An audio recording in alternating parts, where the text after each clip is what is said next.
Hello, my name is Ben Walker and I'm here today to talk about finance. Now, finance isn't something we're taught about at schools much.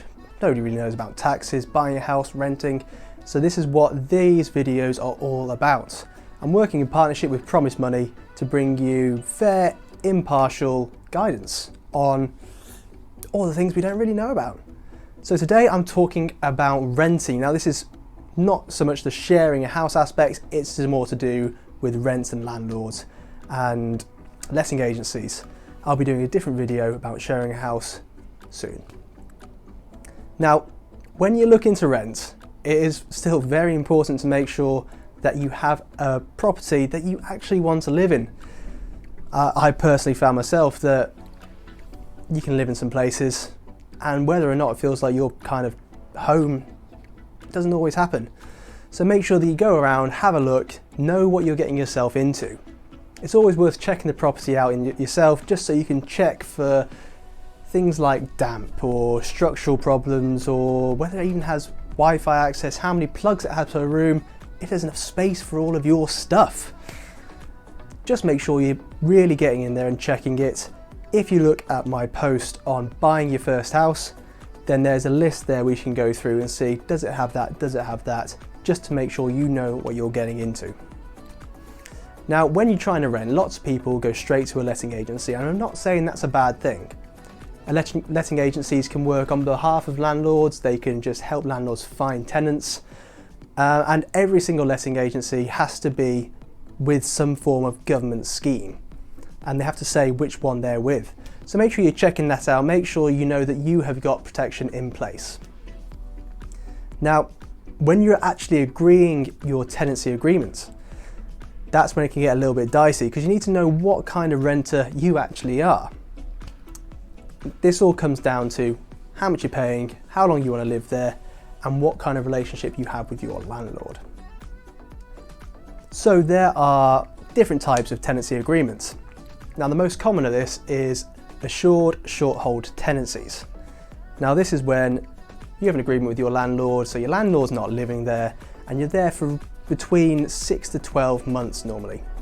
Now with this type, your deposit's covered and your landlord has to give you at least 2 months notice before they try and kick you out basically.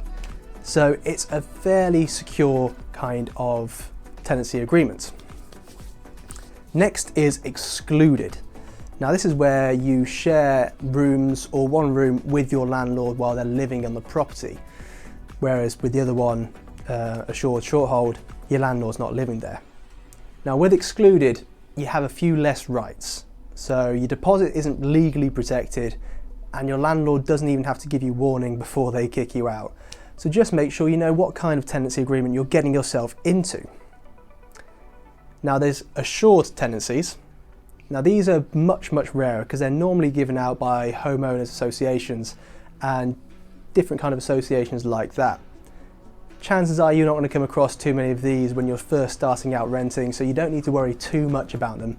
And then of course you have regulated.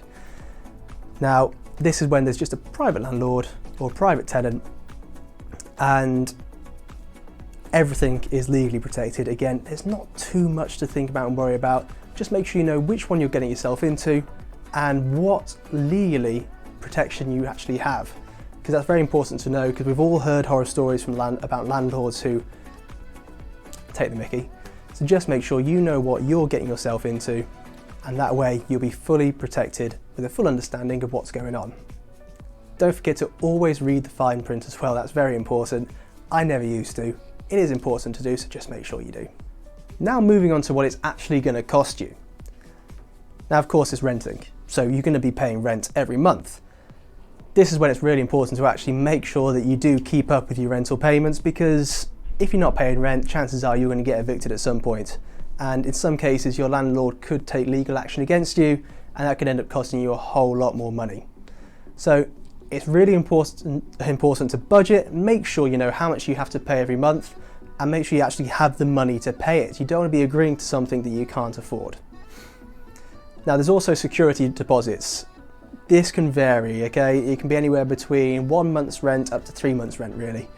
Though of course there are outliers other than that. this is just a chunk of cash that you have to give your landlord, which they, in some cases, are then meant to legally protect and they can't take away. Unless, of course, you're missing rent or you damage the property. So that security deposit is there to protect the landlord, essentially. If you come into a property, destroy everything in the first week, you're not going to have much security deposit left. If you respect the property and make sure you're not destroying everything, then by the time your tenancy agreement ends, you should be able to get that entire deposit back. Now there's also holding deposits. Now these are a little bit less common. They're mainly found in the bigger cities like London, when you're going through a letting agency. Now, obviously when people are trying to find a place to rent, they're looking at loads of different properties. The holding deposit is purely if you say, I want that one, make sure no one else is looking at it until I've signed the agreement. So you give them the holding deposit and then you actually get that back. So as long as you agree to rent out that property and don't back out at the last minute, you should get that money back as well. However, there's fees. If you're going through a letting agency, chances are there's going to be some fees involved with that. You have to pay to the letting agency for them having set everything up. There's also could be legal fees involved, even if you're going directly with the landlord. So again, just make sure you know what you're paying, read the fine print, ask questions. Don't be afraid to annoy people with questions. The most important thing is that you guys are fully knowledgeable about what you're getting yourself into, what you're going to be paying, what your rights are, and just make sure you are asking away anything that pops into your head. It's also really important to do your research on this as well and find out what the market average is for a property around your area. Because if you're going to rent somewhere, you think, I really like this, and then you find out how much rent they're asking for, it could be well out of whack from what's actually being charged for a property of that type in that area. So you don't want to be dragged into something that is well above market value.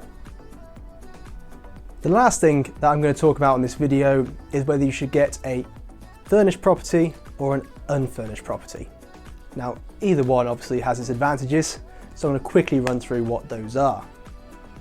So if you're renting a furnished property, first of all, you've got less upfront cost at the start. Now this is because, of course, all the furniture is already in there, it's ready for you to move in, so you don't have to go out and buy your own. Secondly, it's a lot more convenient. Like I said, it's already there. You can just move all your stuff in and jobs are good and you don't have to go out searching and spend a day setting it all up. Now also, in some tenancy agreements, the landlord is responsible for replacing the furniture at no cost to the tenant. So make sure you're reading the fine print so you know whether or not you'll be having that kind of agreement with your landlord. Now, with an unfurnished property, generally it works out cheaper in the long run. Now, this is because as there's no furniture in there, the landlord charges less in rent. So while you have more upfront costs actually going out and buying the furniture, you have less in the long run because the rent will be a little bit cheaper. As well as that, you can actually design the property to your own taste. You can go out there, find the furniture that you actually want rather than just being stifled by what's already there. So it gives you a bit more freedom with how you want to style your property. Now, also with a furnished property, sometimes instead of the landlord being responsible for replacing the equipment and the furniture, that money comes out of your security deposit, which means it wouldn't actually be cheaper. So once again, read through the fine print, make sure you know what kind of agreement you have with your landlord with regards to furniture. Now, whether or not you're going to rent, that's completely up to you. Hopefully this short video has helped you have a bit of a clearer image about the pros and cons, what to do, what not to do. But the most important thing is to do your research. Learn as much as you can, learn what your rights are, learn what you legally have to do, what you have to pay. If you keep yourself well armed with this knowledge, you'll be absolutely fine. I didn't do that. When I first started renting, I didn't really know what my rights were. So just make sure that you guys know what you're getting yourself into. Hopefully I've been able to help you here today. My name's been Ben Walker. I'll see you again soon.